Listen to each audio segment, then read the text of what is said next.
Hi மக்களே, welcome to perfect plating. இன்றைக்கி நம்ம பர்ஃபெக்ட் பிளேட்டிங்கில் சிக்கன் மலாய் கபாப் எப்படி செய்கிறதுன்னு பார்க்கலாம். ஒரு கரண்டி 1/4 கிலோ சிக்கன் எடுத்துக்கோங்க. ஒரு கரண்டியில் யோகர்ட் எடுத்துக்கணும். ஒரு கரண்டி ஃபுல்லாக ஃப்ரெஷ் க்ரீம் எடுத்துக்கணும்.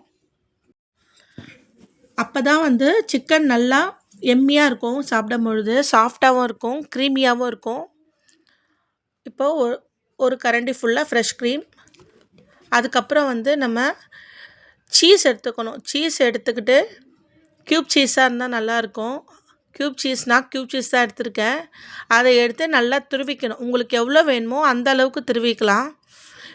நிறைய இருந்தால் நல்லாயிருக்கும், சீஸியாக இருக்கும். நான் துருவின்னு இருக்கேன். இப்போ எனக்கு இந்த அளவுக்கு போதும், அதனால் நான் கொஞ்சமாக தான் போட்டிருக்கேன். உங்களுக்கு வேணால் நிறைய போட்டுக்கோங்க.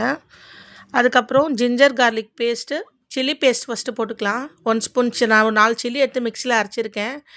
Chilli paste 1 spoon. அப்புறம் ஜிஞ்சர் கார்லிக் பேஸ்ட் 1 ஸ்பூன் எடுத்திருக்கேன். ஜிஞ்சர் கார்லிக் பேஸ்ட் இது 1 ஸ்பூன் ஃபுல்லாக எடுத்துக்கோங்க. அது மேல்பட்டு பெப்பர் பவுடர்,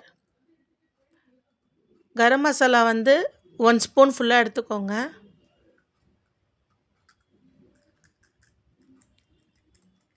கரம் மசாலாவுக்கு அப்புறம் பெப்பர் பவுடர் 1 ஸ்பூன். அதுதான் காரத்துக்கு, அதுவும் சில்லி மிக்ஸ் தான் காரத்துக்கு. மைல்டாக தான் இருக்கும் காரம். அப்புறம் சால்ட்டு மிக்ஸ் பண்ணிக்கோங்க. சால்ட்டு போட்டு மிக்ஸ் பண்ணதுக்கப்புறம் லெமன் ஜூஸ் பிழிஞ்சிக்கணும்.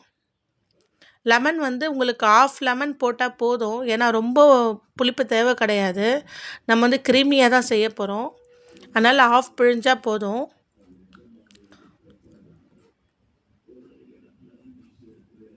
நல்லா 1/2 லெமன் பிழிஞ்சிட்டு இந்த பேட்டரை கொஞ்சம் பட்டர் போட்டு, நல்லா மெல்டட் பட்டராக இருக்கணும், அன்சால்ட்டடாக இருக்கணும். ஏன்னா நம்ம சால்ட் ஆட் பண்ணியிருக்கோம்.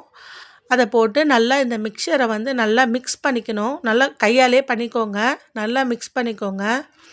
பீட்டர் வச்சுலாம் பண்ண வேண்டாம், கையிலே பண்ணிக்கலாம். பண்ணதுக்கப்புறம் ஒரு சிக்கனாக எடுத்து அதில் போட்டு நல்லா பரட்டிக்கோங்க. நல்லா க்ரீமியாக இருக்கும். உங்களுக்கு வேணால் சீஸ் ஸ்லைஸ் கூட போட்டுக்கலாம். சீஸ் ஸ்லைஸ் கூட நீங்கள் போட்டு நல்லா சின்ன சின்னதாக கட் பண்ணி போட்டு கூட நீங்கள் தவா ஃப்ரை பண்ணுறதுனால எல்லாமே மெல்ட் ஆகி உங்களுக்கு நல்ல க்ரீமி ஸ்ட்ரக்சர் கொடுக்கும். இப்போ இது ஒரு 1 ஹவர் நல்லா ஊறணும். 1 ஹவர் கழித்து பார்க்கலாம். அப்புறம் 1 ஹவர் ஆகிட்டு இப்போது ஒரு பேன் வச்சு பட்டர் போட்டு கொஞ்சோண்டு ஆயில், வெறும் பட்டரில் மட்டும் பண்ண வேண்டாம், கொஞ்சம் ஆயில் சேர்த்துக்கலாம். அது மேல்பட்டு ஆயில் போட்டு நல்லா ஸ்ப்ரெட் பண்ணிவிட்டு தவா ஃபுல்லாக வரா மாதிரி ஸ்ப்ரெட் பண்ணிடணும்.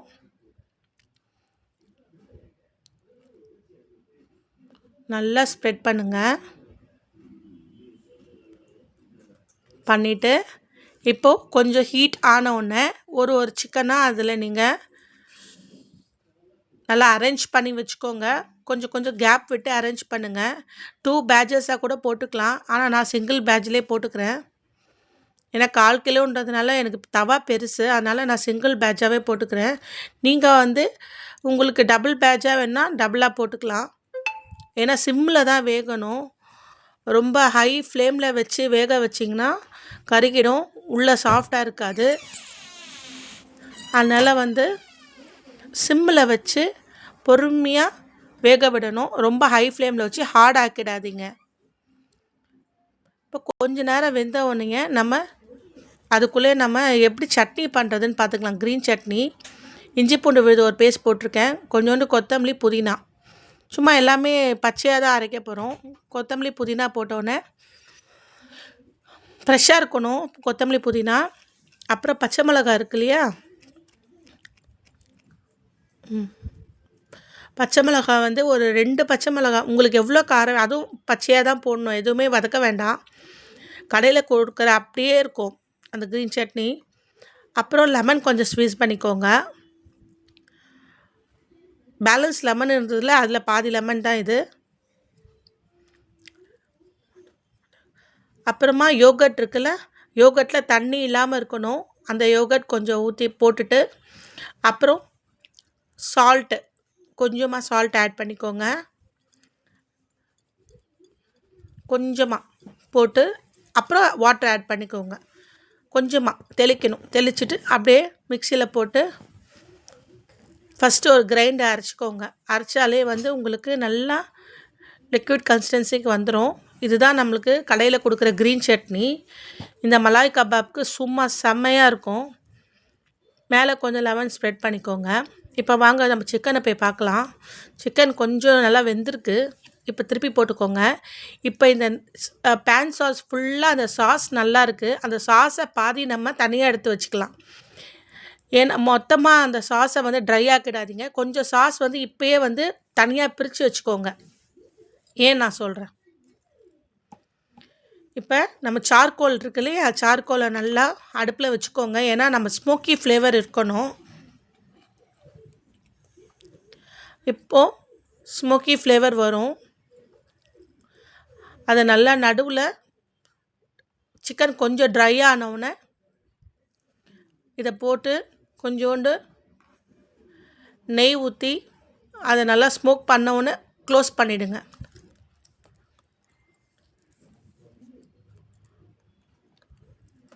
இப்போ நல்லா ட்ரை ஆகிடுச்சு. ஏன்னா நம்ம அந்த திக்கான கன்சிஸ்டன்சி வரும்போதே கொஞ்சம் தொக்கு மாதிரி எடுத்து வச்சிட்டோம். அது ஏன் நான் இப்போ சொல்கிறேன். இப்போ சிக்கன் எல்லாம் பிளேட்டிங் பண்ணிவிட்டு அந்த ஒரு கிரேவி மாதிரி கொஞ்சம் எடுத்து வச்சோம் பார்த்தீங்களா, அது வதங்கும் போது நல்லா அது வறுக்கும் போதே நான் அது நல்லா ஃப்ரை ஆகும் போது கொஞ்சோண்டு எடுத்து வச்சோம் பார்த்தீங்களா, அந்த சாஸ் மாதிரி இருக்கும்ல, அந்த சாஸை வந்து இது மேலே இப்போ ஊற்ற போகிறோம். இப்போ அந்த சாஸ் ஊற்ற போகிறேன் நான். பார்த்திங்களா, இதுதான் நான் அந்த தவாலேருந்து எடுத்த சாஸு. இப்போ ஊற்றும் போது இன்னும் உங்களுக்கு நல்லா சாஸ் அப்படியே நல்லா அழகாக உங்களுக்கு அந்த க்ரீமி டேஸ்ட் வரும் உங்களுக்கு. இப்போ உங்களுக்கு chicken creamy kebab, malai kebab ready ஆயிடுச்சு. செஞ்சு பார்த்துட்டு எனக்கு ரிவ்யூ சொல்லுங்கள்.